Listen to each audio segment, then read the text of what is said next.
यार मैं किसी भी इंसान को मान लूंगा जो डब्ल्यूडब्ल्यूई में काम कर रहा है सिवाय जॉन सीना के, क्योंकि ये बंदे को देख के बिल्कुल नहीं लगता यार कि ये पैसों के लिए काम कर रहा है डब्ल्यूडब्ल्यूई के साथ। अभी आपको पता है मनी इन द बैंक में आए थे जॉन सीना और बैक स्टेज ने कुछ फोटोज वगैरह क्लिक करवाई थी, और यहाँ पे पता नहीं ये वीडियो कौन रिकॉर्ड कर रहा है, और शायद जॉन सीना भी इस बात से अवेयर है, ये मुझे नहीं पता, या उनको बाद में पता चला कि वो रिकॉर्डिंग कर रहा है, उसके बाद उन्होंने ऐसा एक्सप्रेशन दिया। मतलब लिटरली इतना एंजॉय करते हैं जॉन सीना डब्ल्यूडब्ल्यूई की कंपनी को। वो बंदा तो कैमरे के आगे तो हर कोई बोलेगा, लेकिन इन चीज़ों से पता चल जाता है कि मस्त फील होता है उस बंदे को, और लिटरली जो जॉन सीना कहते हैं उसका मतलब है कि he is back home. Okay, hello chatters, my name is Rohit and you are watching Wrestle Chatter. Welcome है गाइस आपका वॉइस ऑफ रेसलिंग के एक और नए एपिसोड में। आज बड़ी सारी इंटरेस्टिंग बातें आपको बताने के लिए। सबसे पहले शुरू करते हैं हम लोग मंडे नाइट रॉ की व्यूअरशिप से, लेकिन इससे पहले मैं आपको मंडे नाइट रॉ की व्यूअरशिप बताऊं, एक बात आपको बताता हूं कि इस हफ्ते मंडे नाइट रॉ के दौरान ट्रिपल एच बैक स्टेज नहीं थे, तो रॉ की जो व्यूअरशिप है वो लास्ट वीक थी 1.973 मिलियन व्यूअर्स। इस हफ्ते की व्यूअरशिप घट गई है और ये आई है 1.828 मिलियन व्यूअर्स। अब ठीक है, चलो 1.98 के आसपास भी अगर रॉ चल रही है तो सही है। वो 1.5 वाला मार्क जब आता है उसके आसपास तब ऐसा लगता है कि मामला जो है गड़बड़ हुआ है। वैसे मैं मेरे से शायद चीज़ स्किप हो गई, लेकिन जो लास्ट स्मैकडाउन की व्यूअरशिप थी वो लंदन से थी। शो पहले से टेप हो चुका था, बहुत सारे लोगों को ऑलरेडी पता चल गया था ट्विटर पे क्या हो रहा है, इसीलिए मेरी भी जो वीडियो है वो स्मैकडाउन खत्म होने से पहले ही आ गई थी, क्योंकि मैंने वो लंदन वाली टाइमिंग के हिसाब से देख के रात में ही शूट करके अपलोड पे लगा दी थी उसको।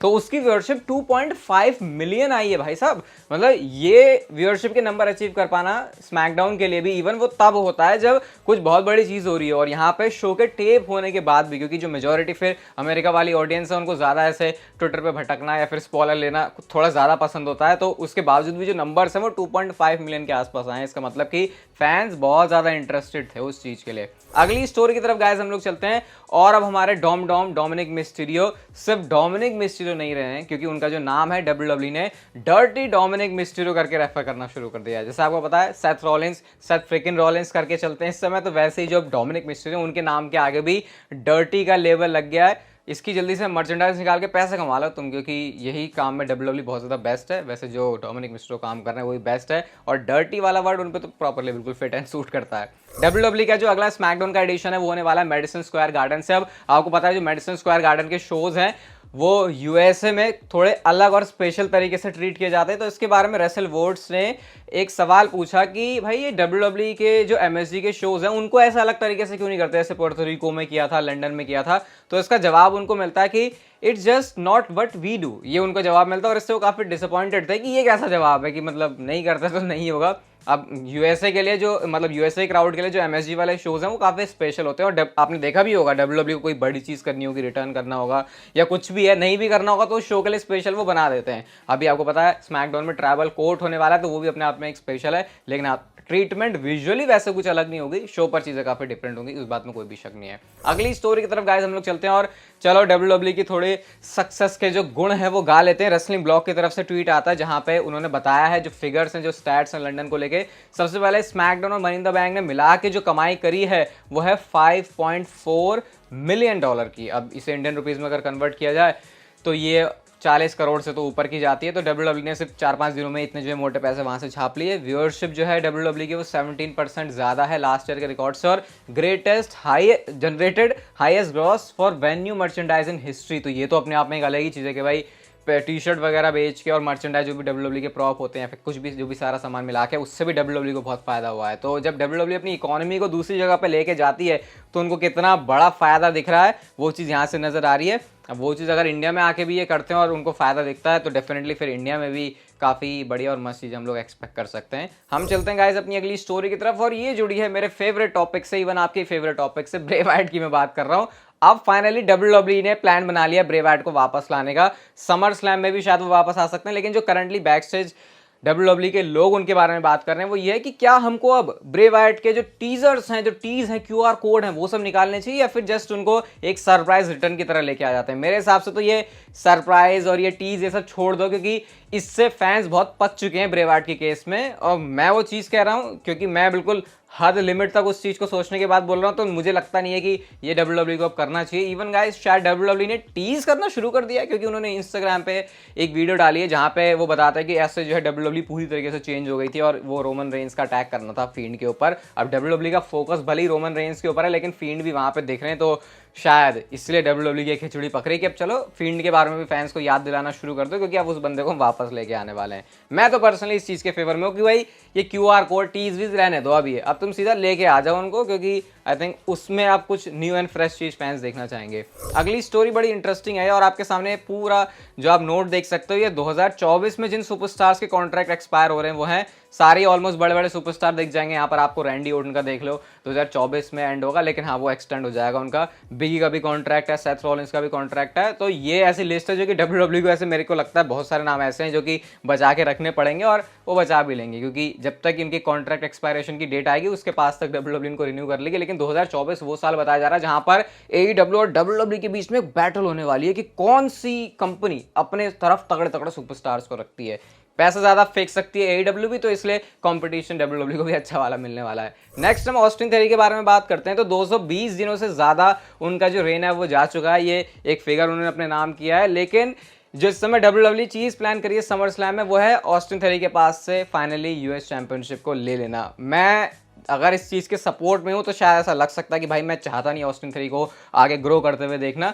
लेकिन मुझे लगता है इस पॉइंट पे उनसे टाइटल ले लेना चाहिए, क्योंकि इस टाइटल के साथ जो उनको करना था या जिस तरीके से WWE ने उनको बुक किया है वो डायरेक्शन अब सही नहीं जा रही। रेसलमेनिया से पहले बहुत बढ़िया थी, कैसे हम इंटरकॉन्टिनेंटल चैंपियनशिप और US चैंपियनशिप को सेम जगह पर रख रहे थे क्योंकि प्रेस्टीज वापस आ गई है, बट अब वो चीज़ दिखाई दे नहीं रही है। तो आई थिंक अब बचा नहीं यहाँ पे ज़्यादा कुछ, मतलब कुछ तो अब WWE को एक रीसेट बटन दबाने की जरूरत है, और वैसे भी WWE प्लान करिए तो चांसेस काफ़ी ज़्यादा हैं कि समर स्लैम में लुट जाएगी ऑस्टिन थ्योरी के पास से उनकी यूनाइटेड स्टेट्स चैंपियनशिप। अगली स्टोरी की तरफ गाइस हम लोग चलते हैं, और आज ये बात 100% प्रूफ हो चुकी है कि कैरी मिनाटी वॉज राइट। अभी मैं कैसे कह रहा हूँ, मजाक में कह रहा हूँ, वो तो पहले से ही हमको पता है कितने राइट थे वो यूट्यूब वर्सेस टिकटॉक में।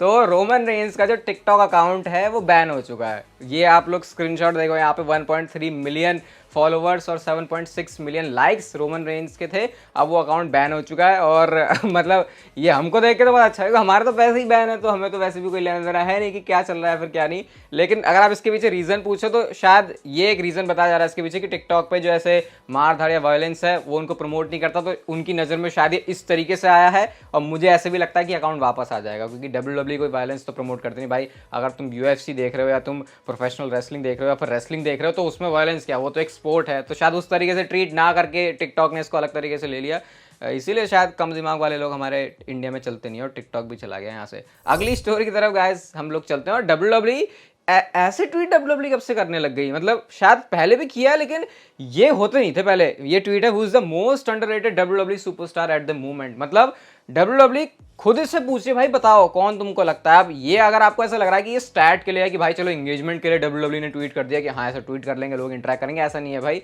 ये WWE का एक तरीके से सर्वे रहता है। पहले WWE अपनी वेबसाइट पे बहुत सर्वे करती थी ऐसे, अब उन्होंने वो करने बंद कर दिए, लेकिन ये ट्वीट के थ्रू शायद WWE ये आइडिया लेना चाह रही है कि अच्छा चलो जो फैंस बताएंगे शायद हम उसको कंसिडर कर सकते हैं, क्योंकि सोशल मीडिया एक बहुत अच्छा सैंपल देता है उस चीज़ का कि उनको टेलीविजन पे क्या दिखाना चाहिए, लेकिन हमेशा वो सैंपल सही नहीं होता। ये बात WWE को ध्यान रखनी चाहिए। तो ये इंटरेस्टिंग ट्वीट थी तो मुझे लगा आपके साथ शेयर कर देता हूँ। अगली स्टोरी की तरफ गाइस हम लोग चलते हैं, और समर स्लैम अगर आपको नहीं पता, एक बार मैं भी चेक कर लूँ यार, समर स्लैम की जो डेट होने वाली है वो होगी 5 अगस्त की, और ये USA के टाइम के हिसाब से सैटरडे होगा। हम इसको संडे को एंजॉय करेंगे। तो यहाँ पे भी WWE इस बार वो चीज़ें कर सकती है जो कि उनका एक पैटर्न फॉलो हो रहा है। भाई नाम के लिए है बस रॉयल रंबल, अब तो कि वहाँ पर रिटर्न होते हैं, असली रिटर्न तो समर स्लैम में होते हैं। पिछले 3 सालों के अगर आप रिटर्न देखो तो एज का रिटर्न, ब्रॉक लेसनर का रिटर्न, रोमन रेंस का रिटर्न, ये चीज़ WWE ने पिछले 3 समर स्लैम के इवेंट्स में करवाई। इवन काफ़ी और मल्टीपल रिटर्न्स हुए एक ही शो पर। तो इस बार भी ये चीज़ आप समर स्लैम में एक्सपेक्ट कर सकते हो WWE से। जैसे हमने मनी इन द बैंक की पूरी एक लिस्ट बना ली थी कि भाई ये रिटर्न हो सकते हैं, अब उसमें से ड्रू मैकिंटायर, जॉन सीना का रिटर्न तो हुआ, लेकिन स्टिल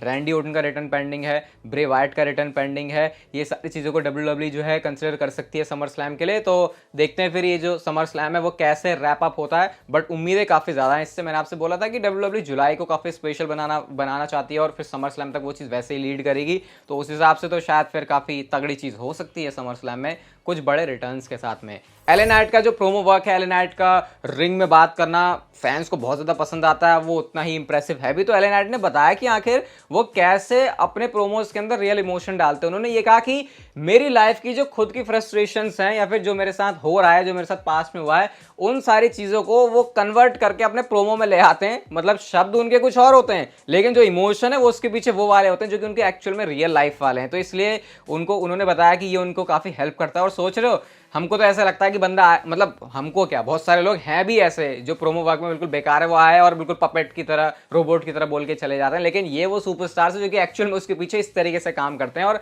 फिर इनके लिए रिस्पेक्ट भी बहुत ज़्यादा बढ़ जाती है कि इनके साथ होना भी चाहिए कुछ टेलीविजन पे। अच्छा, तो आपका क्या सोचना है इसके बारे में? मतलब अच्छा कमेंट कर दो भाई एलए नाइट के बारे में। मनी इन द बैंक तो जीता नहीं, अब थोड़ा थोड़ा सपोर्ट कर देते हैं उनको। अगली स्टोरी की तरफ गाइस हम लोग चलते हैं, और लोगन पॉल यूएफसी में भी आ सकते हैं भाई। ये तो ब्रॉक लेसनर बनने चले हैं कि मैं डब्ल्यूडब्ल्यू में भी काम करूंगा, मैं यूएफसी में भी काम करूंगा। अभी आपको पता है मार्क जुकरबर्ग और ये इलॉन मस्क का शायद एक यूएफसी में फाइट हो सकती है, चैलेंज वगैरह इन्होंने किया, एक्सेप्ट भी कर लिया। तो उनका ये कहना है कि अगर ये फाइट हो रही है तो उसी सेम शो पर मैं भी अपना यूएफसी में डेब्यू करना चाहूंगा, और ये मैं फ्री में कर लूंगा चैरिटी के लिए। आई थिंक लोगन पॉल को अच्छे से पता है कि कहाँ पे जाना है और किस तरीके से अटेंशन ग्रैब की जा सकती है, इसलिए वो इस चीज़ को फ्री में भी करने के लिए तैयार हैं। लेकिन लोगन पॉल कुछ करते हैं तो भाई अपना तो एक अलग रिलेशन भी है उनसे, यूट्यूबर साहब हैं अपने, और डब्ल्यूडब्ल्यू में भी काम करते हैं, तो यूएफसी में जाएंगे तो आई थिंक वो भी एक अच्छी चीज़ होगी। आज की नेक्स्ट एंड फाइनल स्टोरी की तरफ गाइस हम लोग चलते हैं, और मैंने आपको एक ट्वीट दिखाया था, शायद मैंने मंडे नाइट लाइव में दिखाया था, और उसके बाद मैंने इसको अपनी कल वाली वीडियो में भी जिक्र किया था। नहीं, ये तो मैंने कल ही किया था शायद। हाँ, यहाँ पे उन्होंने ट्वीट किया जहाँ पे अपने आपको बता रहे हैं वो गोट है, अनडिस्प्यूटेड है। अब ये चीज़ मैंने नोटिस नहीं करी, लेकिन नोटिस करने वाली बात यहाँ पे ये है कि पॉल हेमन ने इसमें ब्रॉक लेसनर को भी टैग किया है। एक वो थ्योरी मैंने आपको मंडे नाइट लाइव में बताई थी कि ऐसा हो सकता है, क्या पता ब्रॉक लेसनर तो नहीं आ रहे कहीं रोमन रेंज को ज्वाइन कर ले, इसलिए वो साइड प्लेट लगा के पॉल हेमन चल रहे हैं, या उसका कोई मतलब हो सकता है, या पॉल हेमन अब जंप करने वाले हैं रोमन रेंज से ब्रॉक लेसनर की तरफ में। तो अब इसके बाद वो चीज़ें और भी बढ़ गई कि भाई इस पोस्ट में उस बंदे को टैग करने का मतलब क्या है जो वैसे ही कभी एक्टिव नहीं है, उसका अकाउंट कोई और ही मैनेज कर रहा है। तो पता नहीं पॉल हेमन क्या खिचड़ी पका रहे हैं यहाँ पे। लेकिन ब्रॉक लेसनर, क्या पॉल हेमन एक साथ होने वाले हैं, या ब्रॉक लेसनर रोमन रेंज की तरफ आने वाले हैं, या पॉल हेमन के दिमाग में और कोई ही मास्टरमाइंड चल रहा है? और ऊपर से तो रोमन रेंज का भी ऐसा लग रहा है भाई बंदा वैसे ही काफी घायल है, तो क्या उस पॉइंट का वेट कर रहे हैं पॉल हेमन की वो तब स्ट्राइक करेंगे रोमन रेंज के ऊपर? यहाँ पे अपने आपको गोट अनडिस्प्यूटेड तो पता नहीं क्या क्या ही बता चुके हैं वो। ये रोमन रेंज के लिए अब देखने वाली बात होगी आगे। स्मैकडाउन का वैसे हमको वेट करना, ज्यादा ऐसे टेंशन वाली बात है नहीं। ये वीडियो गाइस अगर आपको अच्छी लगी तो लाइक शेयर सब्सक्राइब और नोटिफिकेशन बेल को ऑन कर दो, and see you guys in my next video.